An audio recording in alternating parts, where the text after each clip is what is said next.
আমি সেই দিকে যাব না। ক্ষমতায় যাওয়ার আগে আপনাদের পলাশে মনে হয় নিজেদের মধ্যে নিজেদের কোনো খুনটুন হয় নাই নাকি? হ্যাঁ, হয়েছে নাকি ভাই? আচ্ছা আচ্ছা, আপনাদের এখানে কোনো চাঁদাবাজি হয় নাই নাকি ভাই? হয়েছে দিছে নাকি? এখনো ক্ষমতায় যায় নাই, ভয় আছে। যদি চাঁদাবাজি করি, গুন্ডামি করি, অপকর্ম করি, মানুষ ভোট দিবে? ভয় আছে কি নাই? যেখানে মারাত্মক ভয় কাজ করতেছে আগামী নির্বাচনকে কেন্দ্র করে, তারপরও যা করে, যদি ভয়টা চলে যায়, ক্ষমতায় চলে যায়, কি বুঝেন? হ্যাঁ, কত ধানে কত চাল দেখতে পারবেন, বিএনপির আসল রূপ দেখতে পারবেন। চাঁদাবাজি কাকে বলা হয়, মাস্তানি এবং গুন্ডামি কাকে বলা হয় দেখবেন। এখনই ধমকি দেয়, দেখবো ইলেকশনের পর, রাখবো না। ইসলামী আন্দোলন বাংলাদেশ নরসিংদী ২ পলাশ আসনের উদ্যোগে আয়োজিত গণসমাবেশের এই পর্যায়ে প্রধান অতিথির গুরুত্বপূর্ণ ভাষণ প্রদান করবেন ২৪-এর গণ অভ্যুত্থানের অগ্রসেনানী ইসলামী আন্দোলন বাংলাদেশের মোহতারাম সিনিয়র নায়েবে আমির আল্লামা মুফতি সৈয়দ মোহাম্মদ ফৈজুল করিম শাহেকে চরমনাই।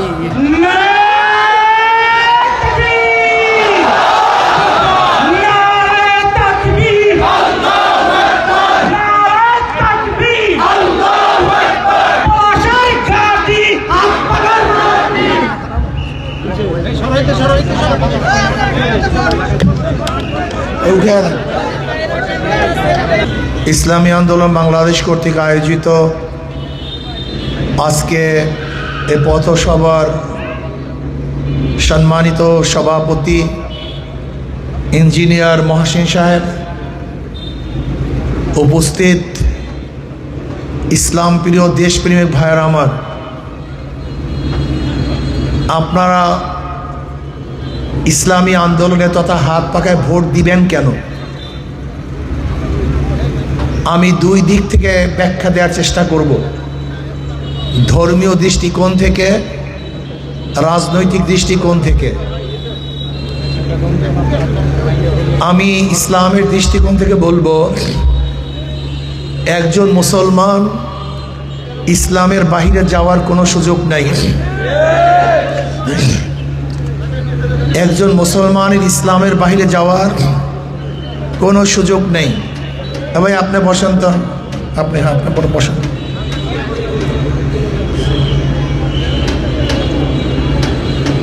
ইসলামের বাহিরে যাওয়ার কোনো সুযোগ নেই। যেমন ধরে নেন, আমি যদি আপনাকে প্রশ্ন করি আপনি ইসলাম চান কি চান না, একজন মুসলমান কি বলবে? জোরে বলেন। যদি বলি চাই না, কি ভেজাল আছে কি নাই? আমি যদি একজন মুসলমানকে প্রশ্ন করি আপনি কোরআন ও সুন্নাহ পছন্দ করেন কি করেন না, আপনি কি বলবেন? যদি বলি করি না, সমস্যা আছে কি নাই? আমি যদি প্রশ্ন করি আল্লাহর নবীকে নেতা মানেন কি মানেন না, আপনি কি বলবেন? যদি বলি মানি না, সমস্যা আছে। এর জন্য একজন মুসলমান ইসলামের বাহিরে যাওয়ার কোনো সুযোগই নেই। একজন মুসলমানের ইসলামের বাহিরে যাওয়ার কোনো সুযোগ নেই। এই জন্য একজন মুসলমান ইসলামের বাহিরে যাওয়ার যেহেতু কোনো সুযোগই নাই, কাজী আমি তো ইসলাম নিয়ে আপনাদের কাছে আসছি, নতুন কোনো আদর্শ নিয়ে আসি নাই, তো নতুন কোনো ধর্ম নিয়ে আসি নাই, আমি মুসলমানদের ইসলাম নিয়ে আসছি। তা বলতে পারেন আমরা যারা বিএনপি করি, আওয়ামী লীগ করি, জাতীয় পার্টি করি, আমরাও তো মুসলমান। হ্যাঁ নিশ্চিত আপনি মুসলমান, কিন্তু আপনার আদর্শ নীতি ইসলাম না। আপনি মুসলমান কিন্তু আপনার নীতিও আদর্শ, যেরকম ধরে নেন একজন মুসলমান যদি মদ পান করে, আমি তাকে বলবো যে আপনি ইসলামী কাজ করতেছেন, আমি বলবো তুমি যদিও মুসলমান কিন্তু তোমার কাজটা, কথা কয় না, তোমার কাজটা ইসলাম না। আচ্ছা বলেন তো, একজন মুসলমান সুদ খেতে পারে কি পারে না? সে মুসলমান কিন্তু তার কাজটা ইসলাম না। ঠিক বিএনপি, আওয়ামী লীগ, জাতীয় পার্টি জাসদ বাসদ যদি কেউ করেন, আমি বলবো না আপনি মুসলমান না, কিন্তু আপনার কাজটা ইসলাম না। বলে কেন? আপনারা কি বলেন? বিএনপি বলে আমরা ডেমোক্রেসি চাই। ডেমোক্রেসি মানে ডেমো মানে জনগণ, কৃষি মানে আইন। তা ডেমোক্রেসি অর্থ কি দাঁড়ায়? জোরে বলেন। জনগণের। আপনাদের মূল থিম কি? By the people, of the people, for the people. আর আমরা কি বলেছিলাম? By the Allah, of the Allah, for the Allah. কথা ঠিক না? আমরা বলেছিলাম হুকুম চলবে আল্লাহর, আপনি বলেছেন হুকুম চলবে জনগণের। তা আপনি মুসলমান হিসাবে আপনি যে কাজটা করতেছেন, এইটা কোনো ইসলাম হতে? আমরা কি বলেছি? এই স্টেজে দাঁড়িয়ে আমরা কি বলতে চাই? আমরা বলতে চাই আমরা ক্ষমতায় গেলে ইসলাম হুকুমাত কায়েম করব। আর আপনি কি বলেছেন? আমরা ক্ষমতায় গেলে গণতন্ত্র প্রতিষ্ঠিত করব, আমরা ক্ষমতায় গেলে সেকুলারিজম প্রতিষ্ঠিত করব। আসলে রাজনৈতিক বিশাল এক শুভঙ্করের ফাঁকি আছে।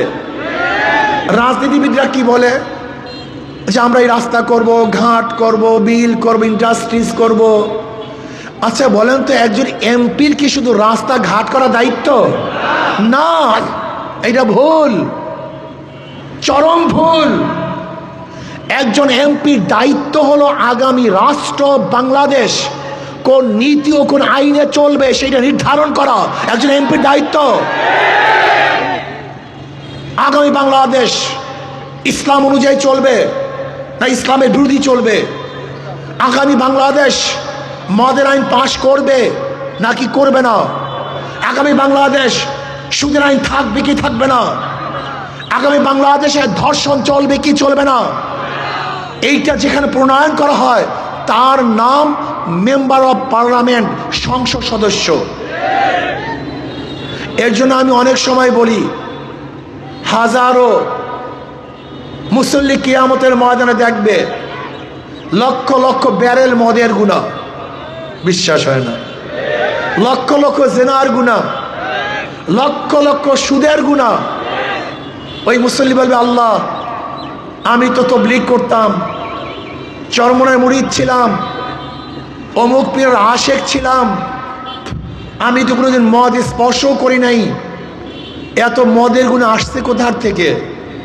আল্লাহ বলবেন, যাদেরকে সমর্থন করে ভোট দিয়ে মদের আইন পাশ করিয়েছ, তুই ভোট না দিলে মদের আইন পাশ হতো না।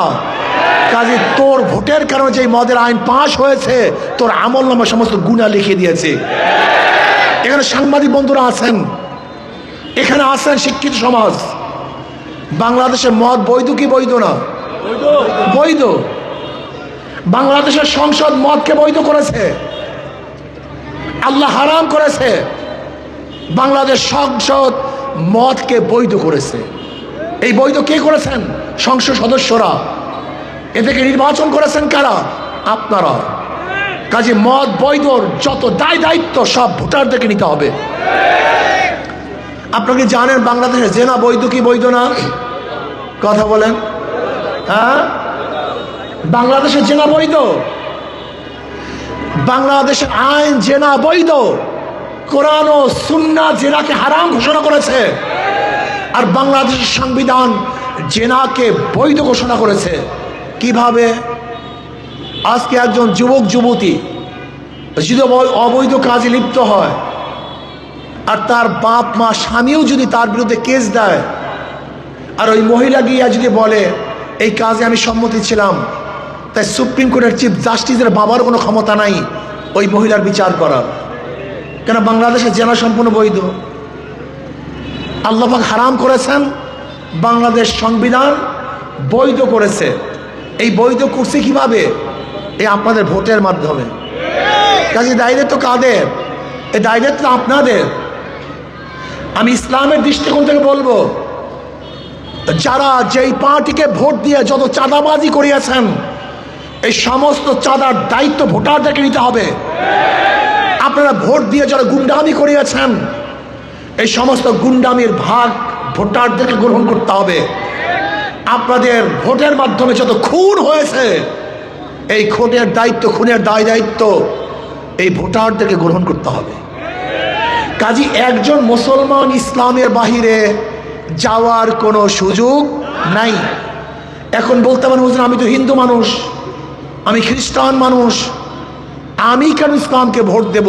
প্রশ্ন এখানে। ভোট মানে সমর্থন করা, ভোট মানে সাহায্য করা, ভোট মানে সহযোগিতা করা, ভোট মানে সাক্ষ্য দেয়া। আপনি প্রশ্ন করতে পারেন আমি হিন্দু, আমি কেন ইসলামের পক্ষে ভোট দেব? হ্যাঁ, আপনি ইসলামের পক্ষে হাত পাকায় ভোট দেবেন আপনার জান এবং মালের নিরাপত্তার জন্য, আপনার ইজ্জত আপনার নিরাপত্তার জন্য, আপনার ব্যবসা নিরাপত্তার জন্য, আপনার জীবনের নিরাপত্তার জন্য, ইনসাফ প্রতিষ্ঠিত করার জন্য, ন্যায় বিচার প্রতিষ্ঠিত করার জন্য আপনি হাত পাকা ইসলামকে ভোট দিবেন। বলে কেন? আচ্ছা বলেন তো, কোনো মুসলমান যদি কোনো নারীর সাথে অবৈধ কাজ করে তার শাস্তি হবে। আচ্ছা ওই মুসলমান যদি কোনো হিন্দু নারীর সাথে অবৈধ কাজ করে তার শাস্তি হবে না? সমান, এখানে বিচার সমান। কে হিন্দু কে খ্রিস্টান দেখার বিষয় নয়। আচ্ছা বলেন তো, কেউ যদি মুসলমানের ঘরে চুরি করে তার বিচার হবে, ওই চোর যদি হিন্দুর বাড়িতে চুরি করে বিচার হবে না? জোরে বলেন, বিচার সমান। এর হিন্দু মধ্যে খ্রিস্টান নেই। আচ্ছা বলেন তো, একজন মুসলমান যদি মুসলমানকে হত্যা করে তার বিচার হবে, একজন মুসলমান যদি অবৈধভাবে করে হিন্দুকে হত্যা করে তার বিচার হবে না? বিচার সমান। এর জন্য একজন হিন্দু, একজন খ্রিস্টান, একজন বৌদ্ধ ইসলামকে ভোট দিবে নিরাপত্তা পাওয়ার জন্য, শান্তি পাওয়ার জন্য, মুক্তি পাওয়ার জন্য, জানমালের গ্যারান্টি প্রদান করার জন্য। ইসলামকে এর জন্য ভোট দিবে শান্তি পাওয়ার জন্য। প্রিয় ভাইয়েরা আমার, এখানে যারা উপস্থিত আছেন দেখেন ওদের সব জায়গায় ধোকামি, সব জায়গায় ধোকাবাজি। যারা নৌকা নির্বাচন করে নিজেরা নৌকা চালাতে পারে না, যারা ধানের শীষে নির্বাচন করে নিজেরা ধান কাটতে পারে না, যারা নাঙ্গল নির্বাচন করে নিজেরা নাঙ্গল বইতে পারে না, যারা কুঠা নিয়ে নির্বাচন করে নিজেরা কাঠ ফাটতে পারে না, নৌকা চালায় গরিবরা, ধান কাটে, জোরে বলেন, নাঙ্গল চালায়, নৌকা চালায়, সব গরিবদের প্রতীক, সব প্রতীকগুলি গরিবদের। কিন্তু যারা ধান, নৌকা, নাঙ্গল নির্বাচন করে একজনও গরিব না। মার্কা সব গরিবদের, মনে হয় গরিবদের বন্ধু, কিন্তু আসলে গরিবদের বন্ধু না। মার্কা সব গরিবদের, কিন্তু নিজেরা গরিব না। মার্কা যাদের নিজেরা চালাতে পারে না, কিন্তু হাত পাখে আমরা একটা প্রতীক, যে নির্বাচন করে সেও ঘুরাতে পারে নাকি ভাই? যে নির্বাচন করে সেও ঘুরাতে পারে, যারা সমর্থন করে তারাও চালাতে পারে। হাত পাখা চালাতে পারে পুরুষরা, হাত পাখা চালাতে পারে মহিলারা, হাত পাখা প্রয়োজন হিন্দুদের, বৌদ্ধদের, খ্রিস্টানদের, হাত পাখা প্রয়োজন মুসলমানদের। কারেন্ট ফেল করে, হাত পাখা ফেল করে না। কাউর মার্কা ঘুমের সময় বুকের উপরে, কলিজার উপরে থাকে না। একটা মার্কা যেটা ঘুমের সময় বুকের উপরে থাকে, তার নাম হাত পাখা। হাত পাখা সবাইকে শান্তি দেয়, মুক্তি দেয়। প্রিয় ভাইয়েরা আমার, আপনাদের যাদের বিবেক আছে আমি অনুরোধ করব, আপনারা ধানকে বারবার পরীক্ষা করেছেন, নৌকাকে বারবার পরীক্ষা করেছেন, আপনারা নাঙ্গলের শাসন দেখেছেন, কিন্তু ইসলামী শাসন একবারও দেখেন নাই। কি মিথ্যা বললাম? ওরা বারবার পরীক্ষা দিয়েছে, বারবার ফেল করেছে, জন্মের মতো ফেল করেছে। আপনি কি জানেন 1991 থেকে 1995 পর্যন্ত কারা ক্ষমতায় ছিল? জোরে বলেন। বিএনপি। এই 5 বছরের দুর্নীতিতে বিশ্ব চ্যাম্পিয়ন 3 বার হয়েছে। বিশ্ব চ্যাম্পিয়ন দুর্নীতিতে, বিশ্ব চ্যাম্পিয়ন মাত্র 5 বছরে। 2001 থেকে 2006 পর্যন্ত যে ঘটনা ঘটছে সবাই জানেন, আমি সেই দিকে যাব না। ক্ষমতায় যাওয়ার আগে আপনাদের পলাশে মনে হয় নিজেদের মধ্যে নিজেদের কোনো খুনটুন হয় নাই নাকি? হ্যাঁ, হয়েছে নাকি ভাই? আচ্ছা আচ্ছা, আপনাদের এখানে কোনো চাঁদাবাজি হয় নাই নাকি ভাই? হয়েছে দিয়েছে নাকি? এখনো ক্ষমতায় যায় নাই, ভয় আছে। যদি চাঁদাবাজি করি, গুন্ডামি করি, অপকর্ম করি, মানুষ ভোট দিবে? ভয় আছে কি নাই? যেখানে মারাত্মক ভয় কাজ করতেছে আগামী নির্বাচনকে কেন্দ্র করে, তারপরও যা করে, যদি ভয়টা চলে যায়, ক্ষমতায় চলে যায়, কি বুঝেন? হ্যাঁ, কত ধানে কত চাল দেখতে পারবেন, বিএনপির আসল রূপ দেখতে পারবেন। চাঁদাবাজি কাকে বলা হয়, মাস্তানি এবং গুন্ডামি কাকে বলা হয় দেখবেন। এখনই ধমকি দেয়, দেখবো ইলেকশনের পর, রাখবো না, দেখি কত কি করো। আজীব, তুমিই বলো আমি ডেমোক্রেসি চাই, র্যাম্বো ন্যাশন চাই। র্যাম্বো ন্যাশন কি? রং ধনু জাতি, যেখানে সব দলে সমস্ত মতের মানুষ একত্রিত হয়ে রাজনীতি করবে, একত্রিত হয়ে বসবাস করবে, তার নাম র্যাম্বো ন্যাশন। তুমি আমাকে কেন সহ্য করতে পারছো না? কারণটা কি? তুমি এই কথা কেন বলো তোমাকে রাখবো না, তোমাকে দেখাইয়া দেব? এইটা তো গণতন্ত্রের কথা না, এটা তো স্বৈরতন্ত্রের কথা, কথা ঠিক না? তুমি বলতেছো গণতন্ত্র, আর অন্য কাউকে সাপোর্টই করতে পারতেছো না, সহ্যই করতে পারতেছো না। তোমার সাথে সন্ত্রাস আর কেউ হতে পারে না। তোমার কাজটা কি? দেখেন, একটা গণতন্ত্রের সংসদের জন্য প্রয়োজন বিরোধী দল। বিরোধী দল ব্যতীত কোনো গণতন্ত্রের সংসদ হয় না, হয় না কি? বিরোধী দলের মানে কাজটা কি? সরকারের বিরোধিতা করা। এই আপনি এইটা করছেন, আপনি এইটা করছেন, এইটা করছেন। আমি তো বিরোধী দল, আমার কাজটা তোমার বিরোধিতা করা, কথা ঠিক না? তোমার কাজ আমার বিরোধিতা করা। এই চরমনাই পীর সাহেব, আপনি এই ভুল করেছেন, আপনি এই অন্যায় করেছেন, আপনি এই মিথ্যা কথা বলেছেন, এটা বলো। কিন্তু তোমরা কি বলো?